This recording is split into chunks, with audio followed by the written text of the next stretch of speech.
Olá a todos, sejam bem-vindos. Vamos dar sequência às nossas aulas sobre o Rococó. Essa aula de introdução, lembrando que mais aulas estão disponíveis para assinantes no curso Arte e Culturas, exclusivo no Hotmart. Então, não perca essa oportunidade e assine o curso com o preço especial. Os links estão aqui na descrição. Bom, então o Rococó ele se inicia. Vimos na aula anterior algumas questões fundamentais de início, e ele se inicia no estilo da regência, né, que é a primeira fase do Rococó. É o período do governo de Filipe de Orleans, 1715 a 1723, enquanto Luís XV, bisneto de Luís XIV, era menor de idade. Então aqui tem outro ponto importante. O estilo Rococó também é conhecido como estilo Luís XV. Então, para já nos situarmos aqui como que esse estilo moderno, que será conhecido como Rococó, é o também chamado estilo Luís XV. Ele marca a saída da corte de Versalhes para Paris, para os palácios e hotéis. Esses hotéis são palacetes dos nobres franceses, né? Então, o Luís XIV havia dito, ele havia levado a sua corte toda para Versalhes, para os diversos apartamentos, né, quando ele amplia Versalhes. Então, com Luís XV, essa nobreza retorna a Paris e é necessário a construção e reformas de palácios e novas residências luxuosas, já dentro do estilo moderno, menos pesado que o barroco de Versalhes, né, o barroco francês.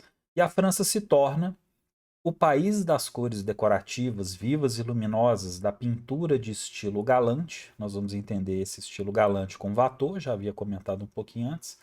Nome também atribuído à pintura rococó. Então, o estilo galante é o estilo rococó. Então, Luís XV, estilo galante e o rococó. Isso dura até as vésperas da Revolução Francesa, de 1789, quando o neoclassicismo reivindica uma nova era de moralização cívica da cor.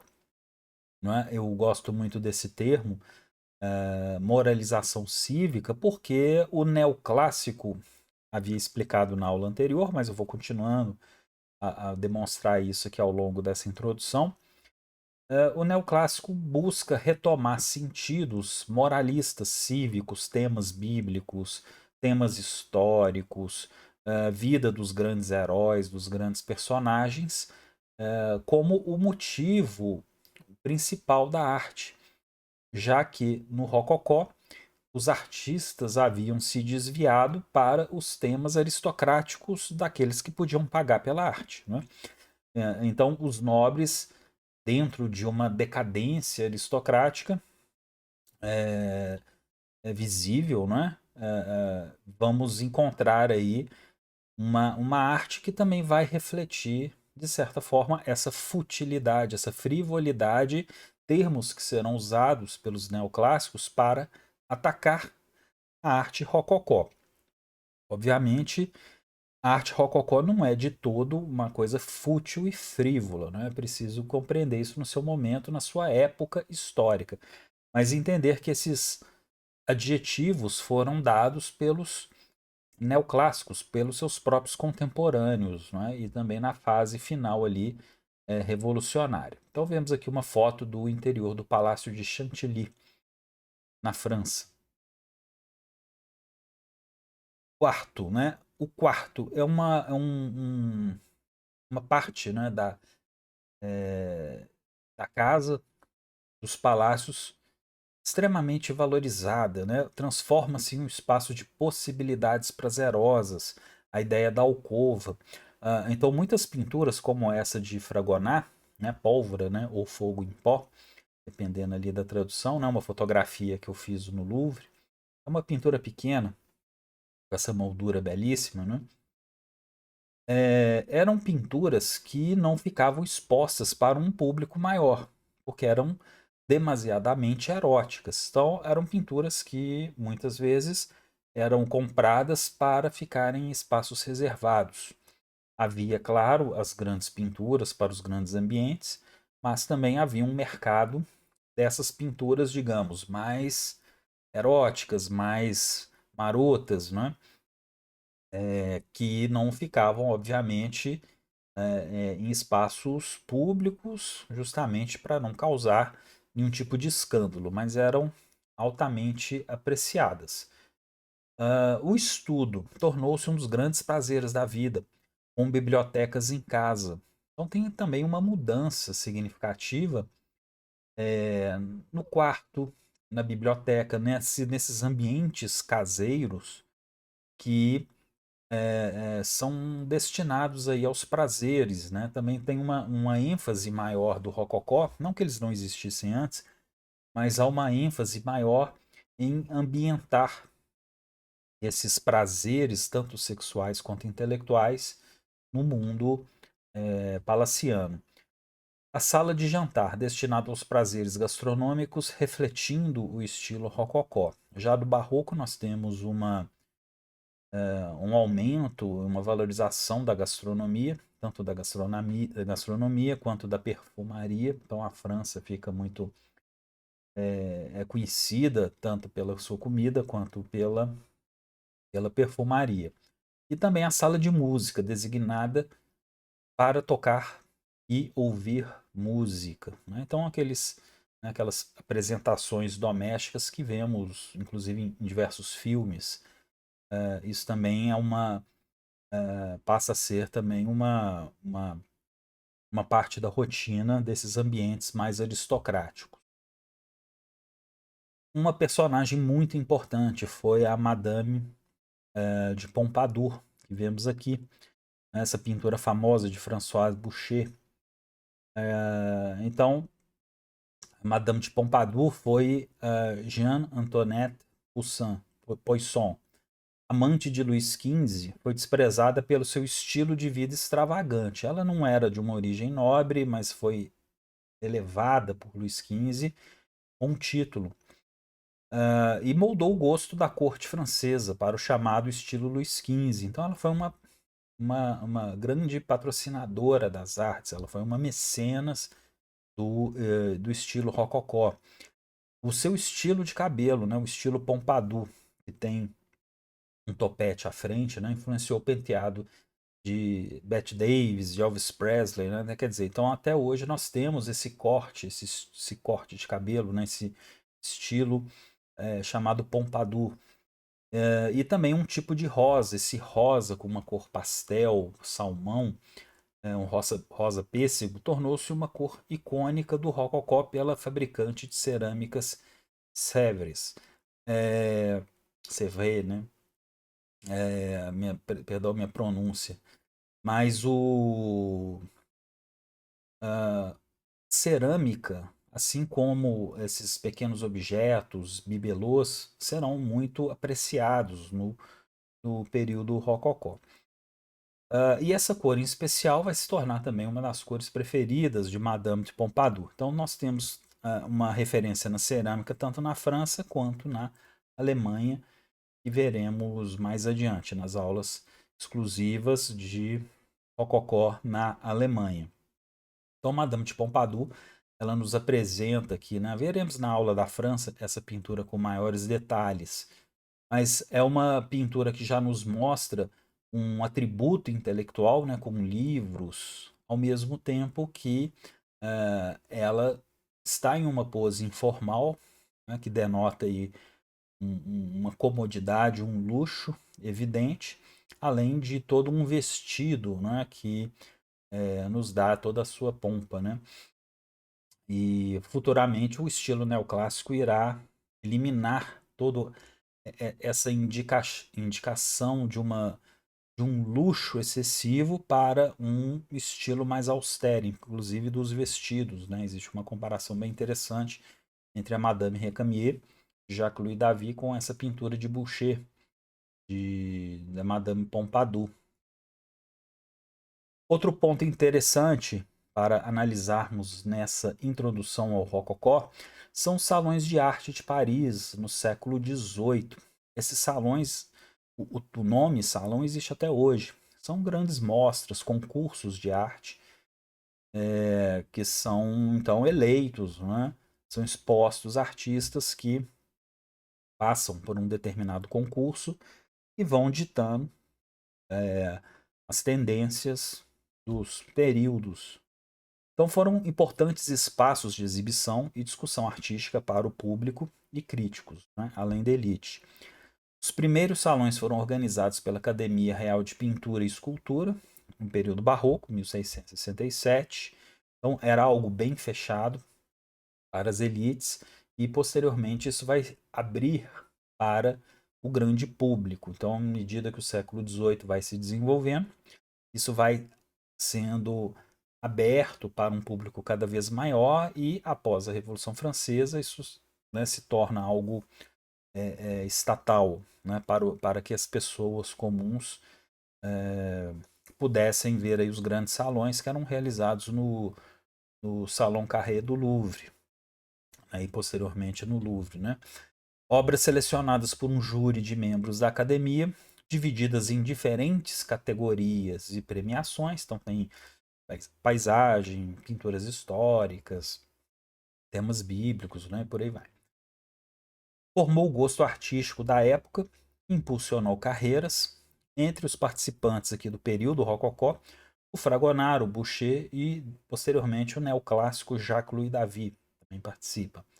O Jacques-Louis David que vai se opor ao estilo rococó. Ele é um neoclássico revolucionário, inclusive vai participar de atos aí hediondos na Revolução Francesa como deputado e vai ter sua vida marcada por esses grandes crimes, né, que realmente vão acontecer ali na Revolução Francesa. Veremos ele no neoclassicismo. É um modelo para exposições de arte subsequentes. Então, conforme eu disse, os salões eles vão ditando modas e tendências e até hoje nós utilizamos esse formato de salões. Ele não está de forma alguma obsoleto. Pelo contrário, salões, inclusive, são uma forma muito justa e de muitos casos, né? Quando se tem um júri bem feito, é uma forma bem interessante de se avaliar a produção artística do período. Eram feitos catálogos e críticas publicadas em jornais e panfletos, então também é importante para o surgimento da crítica artística veiculada nos, nos jornais e nas revistas, né, como conhecemos hoje, e contribuiu para a profissionalização da carreira artística e crítica moderna. Em 1843, já né, bem depois aí da Revolução Francesa inicial, a criação do Salão dos Recusados no contexto do realismo. Eu comento um pouco melhor sobre isso na aula de realismo, que está, inclusive, aberta e disponível para todos. Então, tem aí uma longa história dos salões parisienses. Outros pontos interessantes, né? Seguindo aqui no contexto do Rococó, é uma abrangência né, para arte, arquitetura, literatura e cultura. O impacto do Rococó na busca pela felicidade refletida na arte e na cultura. Então, aquela pintura de prazer dos, dos passeios galantes, da festa galante, de uma nobreza, e claro, hoje nós entendemos como decadente, né, que será substituída por uma classe burguesa revolucionária, é visto como esse desejo pela liberdade, pela felicidade, inclusive na Declaração de Independência dos Estados Unidos, né, escrita por Thomas Jefferson em 1776, existe lá o direito alienável à vida, liberdade e busca da felicidade. Não, quer dizer, algo abstrato, né? O que é felicidade? É difícil definir o que é felicidade, mas ela está lá na Constituição. E essa busca da felicidade era um tema que estava, né, uma pauta do período. Né, a busca da felicidade, até hoje nós escutamos isso, né, nas nossas leis aí, em constituições. Mas ela advém justamente daí. né, desse entendimento de uma vida que tem que buscar, além de temas moralizantes, históricos, né, extremamente educativos e cívicos, mas também um escape para essa felicidade. Uma felicidade que pode ser entendida aqui no Rococó como muito ligada a prazeres sensoriais. Havia comentado sobre Rousseau, a questão do bom selvagem, como vimos ali com Montaigne, né, com Montaigne, a questão dos canibais, né, do bom selvagem das Américas. É um mundo, né, que, né, vamos entender que um mundo ainda nesse período ainda haviam áreas que não foram descobertas. Havia ali uma parte das Américas que ainda não tinha sido explorada, muitos mitos, partes do Oceano Pacífico, né? Então, vamos entender que é uma outra época, né? Não jamais sermos anacrônicos aqui no entendimento dos princípios da época, né? Mesmo que equivocados nos olhos de hoje. O Rousseau, né? Ele é uma figura controversa, né? Porque ele vai ter uma importância nas questões sobre infância, sobre pedagogia, né, com seu livro Emílio, né, ou da Educação, de 1762, mas ele próprio abandonou seus 5 filhos em um orfanato. Né? Então, é um argumento que os críticos de Rousseau utilizam bastante. Né? Então, uma hipocrisia aí da parte desse pensador francês, né? Do qual eu particularmente não concordo em muita coisa do que ele propôs, né? Especialmente nessas chavinhas aí revolucionárias, é, quando relativiza, né, certos conceitos, como a ideia dos universais, ou a própria ideia do bom selvagem. Então, a infância, né, ela recebe uma nova valorização como período de inocência e liberdade. Né? A criança não é vista como um pequeno adulto. Né? Então, essas mudanças começam a ser percebidas aí nesse período. Inclusive, a própria nobreza consumia muitos textos de Rousseau, assim como de Voltaire. Né? A sua obra, né, Emílio, né, o da Educação, ele descreve como criar um jovem em harmonia com a natureza, essa ideia de menos opressão cultural, quer dizer, essa opressão cultural é aí que tem também um grande equívoco, né, porque isso vai contra aquela ideia da paideia grega, descrita pelo Werner Jäger, né, onde a educação clássica se baseia em modelos, né, de homens. Né? Então, quer dizer, você deixar a criança o mais natural possível seria algo em que você não apresenta os grandes modelos. Né? Existe uma certa rigidez que precisa ser colocada, e não há que essa ideia absoluta, exclusiva de construtivistas, né? Que o aluno, né, a criança constrói seu próprio conhecimento. Quer dizer, isso aí é refutado de várias formas. Né? Mas é possível ver aí, né, um assunto também mais complicado, ver que nós temos a origem de várias dessas teorias contemporâneas de pedagogia. Elas têm uma forte influência desse pensamento aqui do século XVIII. Né? Vamos lembrar que é um século que também está, assim como na questão da fé e da razão, ele se contrapõe com a ideia das artes liberais, dos jesuítas, né? Como algo que já era tradição lá desde a Idade Média. Então nós temos aí uma chave sendo alterada na questão da pedagogia. Claro que existem atualizações que vão passando ao longo dos séculos, atualizações ao longo dos tempos, mas existem virtudes e valores que praticamente não mudam. Né?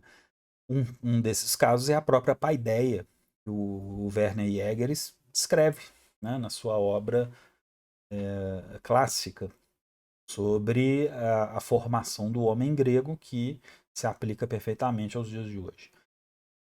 Então, o Rousseau argumenta que a educação deve respeitar a natureza da criança, em vez de educação formal e livros. Então, algo problemático, né? Deixar a coisa livre, né? Mas isso encanta e continua encantando as gerações que se seguiram. Crianças devem crescer livres para explorar e aprender em seu próprio ritmo. Ora, até aí tudo bem, né? Não, quem vai ser contra isso, né? A criança explorar o mundo, aprender, né, no seu próprio ritmo. Agora, uma liberdade excessiva também pode causar danos a uma formação, né? Porque, né, uma liberdade excessiva vai trazer danos, com certeza, né? A infância deve ser protegida da corrupção da sociedade adulta, né? E aquele caso, né, que ele abandonou seus próprios filhos em um orfanato. Então ele não aplicou na sua própria família o que ele colocava em suas obras. Temos o caso também no século XVIII, né, continuando aquilo que eu havia dito na primeira aula de introdução, o Marquês de Sade, figura extremamente valorizada no século XX, né, superestimada pelo teatro, pela filosofia, pelo uma parte aí do pensamento dos pós-modernos, né, Michel Foucault, enfim, né, mas é uma pessoa ligada aí a essa ideia da libertinagem, do niilismo, contra as regras, as convenções, um desprezo por uma tradição. É claro que o Marquês de Sade ele vive em um ambiente de uma aristocracia decadente, né? O nobre do século XVIII não é o nobre lá da Idade Média, né? Daqueles cavaleiros medievais. Já estamos em um outro momento. Então, entender essa nobreza decadente, aristocrática do Rococó, como um todo, né, de uma forma generalizada, é diferente de entender aquele nobre mais antigo, aquele nobre que vem da Idade Média. Né? Então, vamos deixar aqui também essa separação. Então, há um ambiente propício a esse tipo de comportamento, a esse tipo de visão do sexo, a visão das relações entre pessoas, né, que vai levar aí às obras do Marquês de Sade. Vamos conhecer daqui a pouco o Hellfire Club na Inglaterra. Então, o próprio sadismo vem daqui, né? A palavra sadismo, sadomasoquismo, né? Quer dizer, essa exploração da sexualidade e dos limites morais, a liberdade absoluta, o uso de dor, né, para prazeres sexuais. E o Marquês de Sade passou grande parte da vida preso devido a acusações de libertinagem e abuso. Então ele ficou preso muito tempo e escrevia na cadeia. Os 120 Dias de Sodoma, 1785. História de 4 libertinos que se entregam a extremos de depravidade. Um sodomia que é entendido como homossexualismo. Né? Então eram ambientes de orgias, né? E também de homossexualismo, bissexualismo e o uso de dor. Tá? O dor como uma forma de prazer sexual. Então, os 120 Dias de Sodomas é uma obra e Justine, de 1791, uma outra. Romance que descreve as desventuras de uma jovem virtuosa em um mundo corrupto. Né? A Filosofia na Alcova, 1795. Diálogo entre personagens que discutem filosofia moral e sexualidade. O termo sadismo, derivado de seu nome, refere-se ao prazer derivado da dor infligida a outros.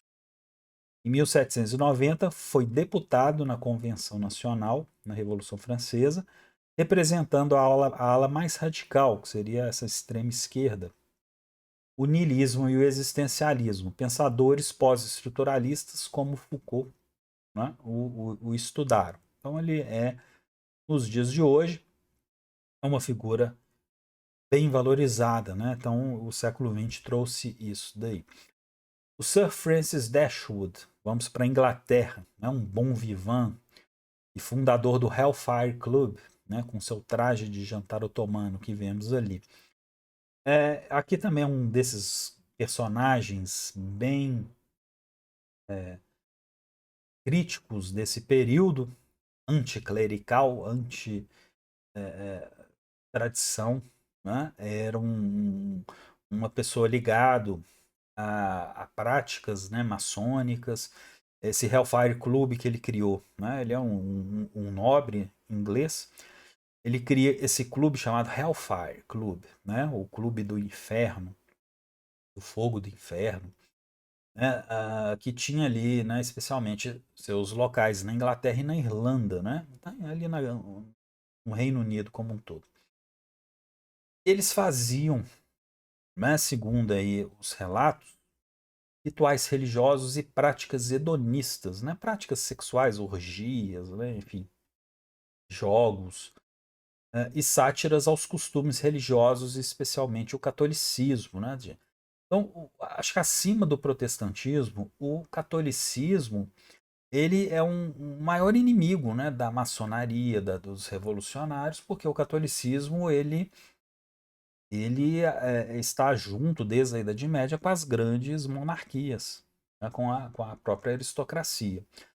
E um dos pintores que vamos ver aqui no Rococó é o William Hogarth. Né? William Hogarth ele fez essa pintura aqui de Francis Dashwood já na década de 1750, zombando das pinturas barrocas, no caso aquele como São Francisco de Assis. Temos aqui a substituição do crânio pela máscara, né? A máscara dos carnavais de Veneza, das festas. Né? Então, assim, completamente desacralizando, debochando dos aspectos sacros e religiosos. Esse Hellfire Club ele foi tão famoso que personagens como Benjamin Franklin, aquele lá da independência norte-americana, né, dos experimentos com eletricidade, frequentavam esse Hellfire Club. Né? Então, um clube maçônico, né, de uma sociedade secreta, né, uma sociedade discreta ou secreta, que né, não se sabe exatamente o que acontecia lá, né, porque justamente por isso, né, ser secreto, ser discreto, e que também é acusado, né, de práticas satânicas, né, pelo que ocorria e pelos próprios relatos.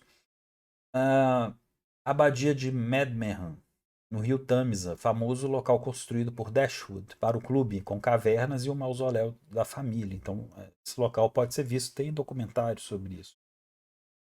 E aquele famoso lema, faça o que quiser, da obra de Rabelais, Gargantua.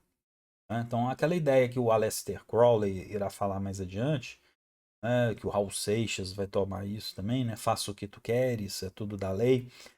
É justamente daí, é algo satânico, não é? Considerado satânico, porque fazer tudo o que você quer implica em consequências.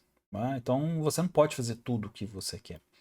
Existem leis morais, leis divinas, direito natural, as leis dos homens. Né? Então não é simplesmente fazer tudo o que você quer. Né? Você não pode chegar simplesmente, eu quero matar uma pessoa, ou fazer isso, ou fazer aquilo. Então, uma espécie de revolta ontológica, revolta contra a natureza, né? Uma revolta contra o Criador. É algo também bem complexo de se abordar aqui nesse início, mas fica aqui também mais um objeto para ser pesquisado nesse ambiente em que o século XVIII se desenvolve e vamos imaginar ali tanto o rococó e um pouquinho do neoclássico.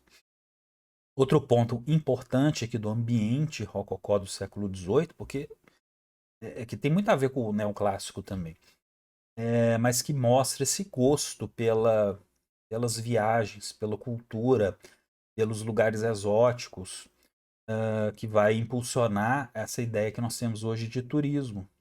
Então, o turismo E hoje a Europa está saturada de turismo. Cidades como Veneza não conseguem nem mais receber turistas. Barcelona já começa a acontecer episódios, não é, de aumento de problemas entre a população local com o turismo, né, que por um lado atrai divisas, recursos, mas por outro lado vai gentrificando, né, essas regiões então existem aí problemas também relacionados a isso.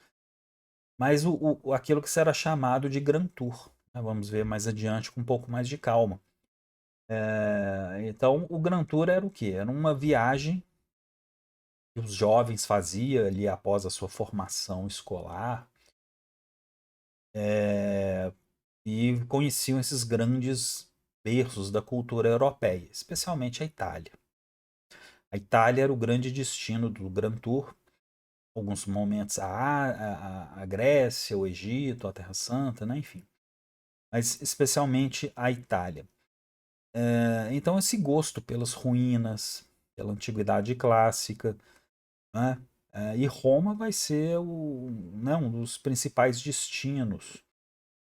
E também cresce no século XVIII essa literatura de viagens de exploradores como Robinson Crusoe, as viagens de Gulliver, Mil e Uma Noites, que busca lá, né,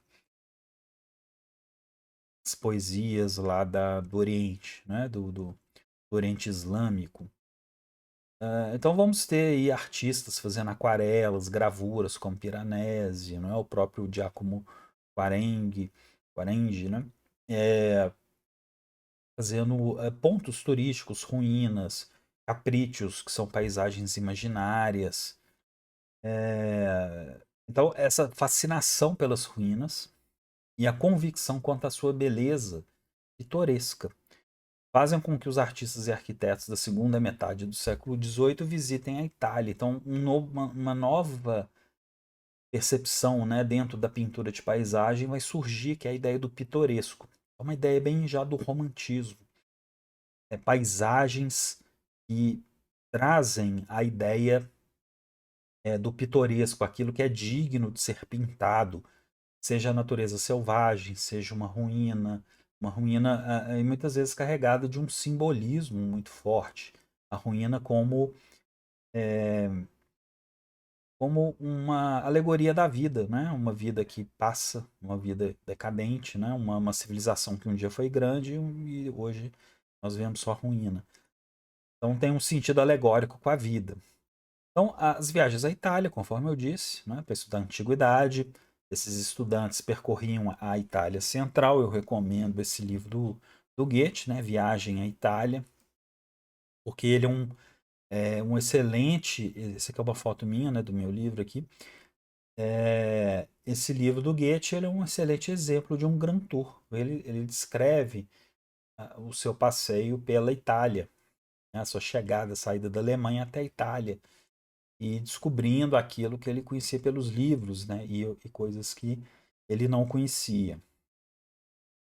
Então, depois do Grand Tour, né, ele vai ser fortalecido pelas viagens de trem, né, o trem depois vai ser inventado, o trem de ferro, a locomotiva, e então, quer dizer, o turismo vai aumentando. Nessa época se fazia tudo a cavalo, né?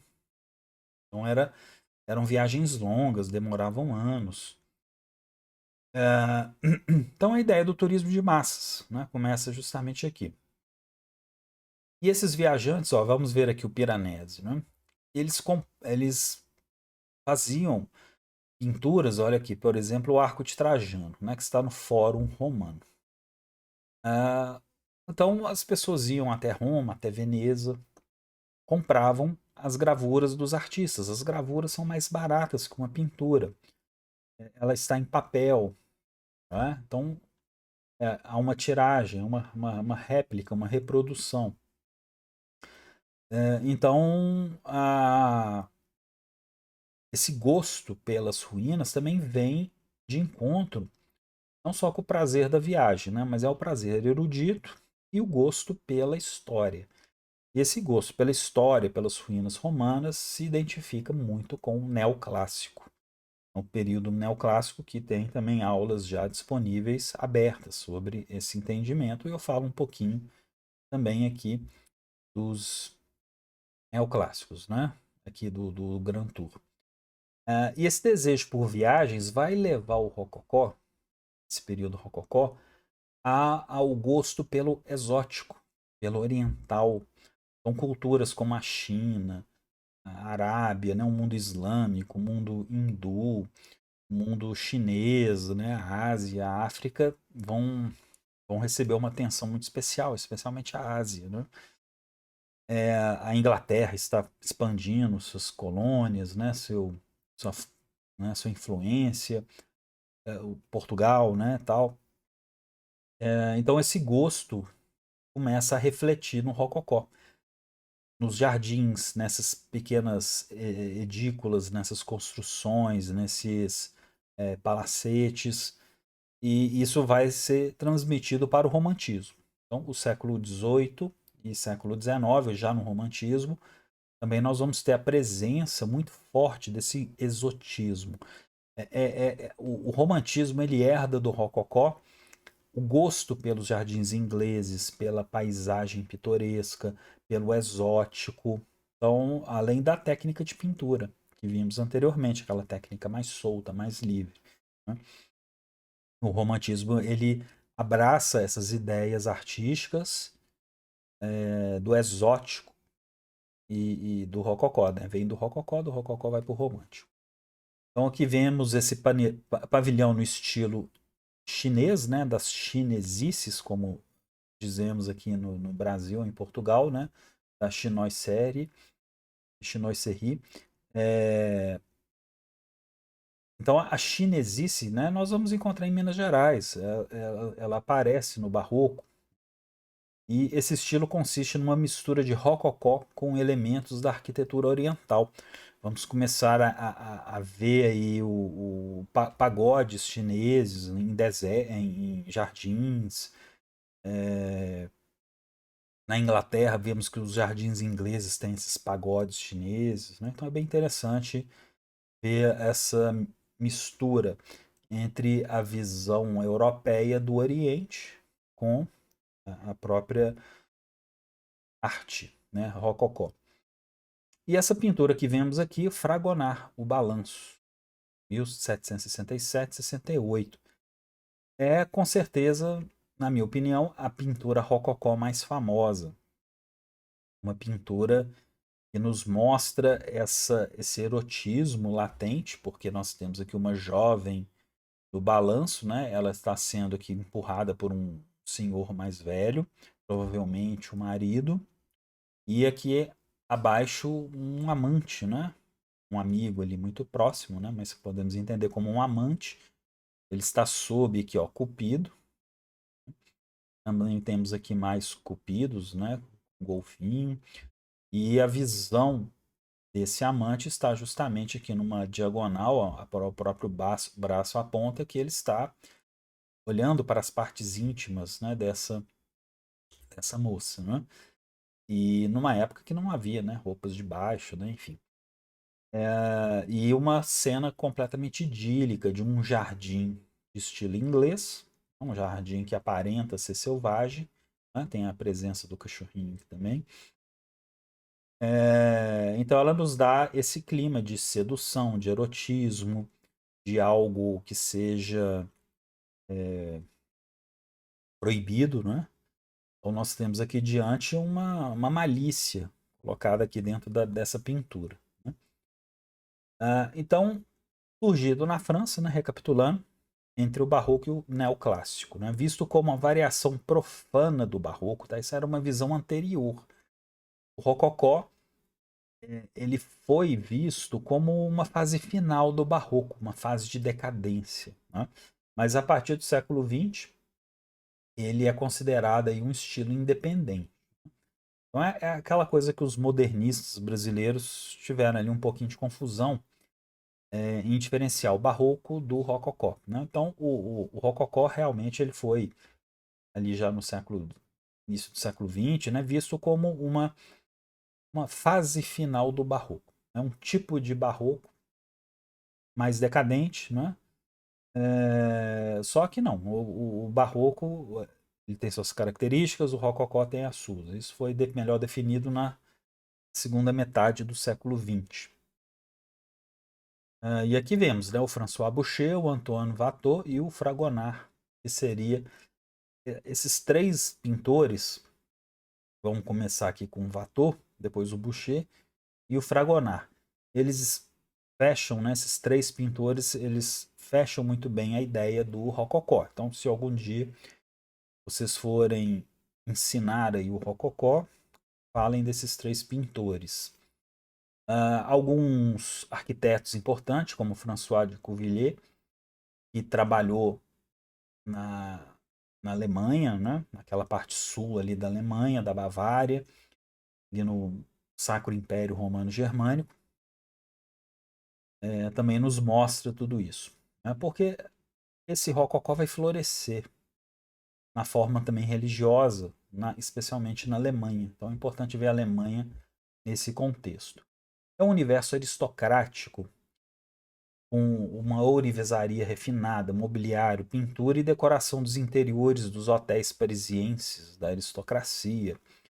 Né? Também vai lá para a Alemanha, vai para outros lugares. Linhas curvas delicadas e fluidas. Não é? Então, a linha do rococó, em vez de ser uma linha curva e contracurva, igual temos no barroco, é uma linha sinuosa, é uma onda. Né? Cores suaves, também havia comentado, o caráter lúdico e mundano dos retratos e das festas galantes. É lúdico, é erótico, tem uma malícia ali no meio. Né? É uma coisa assim do o amante que está pulando a cerca para encontrar uma mulher que já é comprometida. Né? Então tem tudo isso faz parte desse ambiente rococó. Claro que o religioso evita, né, esses pontos. Costumes e as atitudes de uma sociedade em busca da felicidade, da alegria de viver, dos prazeres sensuais. Né? Então isso se reflete bem nos seus palácios. Nós vamos encontrar em Portugal, né, que, por exemplo, né, eu estive lá em Queluz, no Palácio de Queluz, onde nasceu Dom Pedro I. Temos aqui esse belíssimo salão, né? Arquitetura com um uso extensivo de espelhos. Né? Vimos lá anteriormente, vamos ver lá na Alemanha também. Né? Então, aqui em especial, tem uma influência muito forte da Alemanha, né, do sul da Alemanha. Então, o Palácio de Queluz, indo a Portugal, eu também mostro essa, essas referências na aula, no curso de Portugal, que também está disponível na minha plataforma no Hotmart. Né? Então, acessem o link aqui abaixo para serem direcionados. Então, o Palácio de Queluz, marquem também, quando puderem visitar Portugal, vocês vão ver um dos melhores exemplos de um palácio rococó. Bom, e assim como vimos em Portugal, em Würzburgo, na Alemanha, lá no sul da Alemanha, já temos aqui um exemplo daquilo que eu havia citado, né, do sul da Alemanha, que vai influenciar o rococó no Brasil. A predominância dos espaços brancos com os ornamentos em talhas douradas ou em estuque são uma característica muito marcante do rococó, além da presença, claro, das próprias rocalhas que vemos aqui se espalhando por toda essa decoração interna. Então vamos conhecer mais adiante na aula especial sobre o rococó na Alemanha, esses belíssimos espaços. Aqui voltando para Portugal, né, no Palácio de Queluz, esses palácios eles podem ser imensos ou podem ser não tão imensos como é o Palácio de Queluz, que é um palácio muito grande, mas não tem, com certeza, a dimensão, né, de uma Versalhes, né, de um Palácio de Versalhes, por exemplo. Então, esses palácios expressam a contemporânea teoria da arquitetura francesa, dos seus duplos apartamentos. Né? Tem duas linhas de salas, uma atrás da outra. O objetivo disso é que é ter um espaço privado, né? Nós veremos isso mais adiante, para que convidados mais íntimos possam estar ali próximos, né? As salas principais ficavam voltadas para o jardim sul, enquanto as dependências de serviço ficavam na linha de trás, norte. Então, a dependência, as dependências dos proprietários, né, dos nobres, ficava, claro, para a parte mais bela, mais contemplativa, que são os jardins. Portas ligavam esses apartamentos, não é? Então as pessoas também tinham mais privacidade, e é comum vermos também no Barroco essas longas salas enfileiradas, né? Tanto já no final do Renascimento quanto no Barroco nós já temos a presença desses longos corredores que vão unindo toda a estrutura, né? Todos os quartos, todos os cômodos, né? Passando o quarto do rei, da rainha, das princesas, né? Enfim, de quem for morar nesses palácios, né? Aqui, por exemplo, talvez um dos mais monumentais seja realmente Versalhes, na França, né? Que é o quarto do rei e o exterior, né? Então, essas principais janelas voltadas para o jardim ficam com, né, com as pessoas aí mais importantes.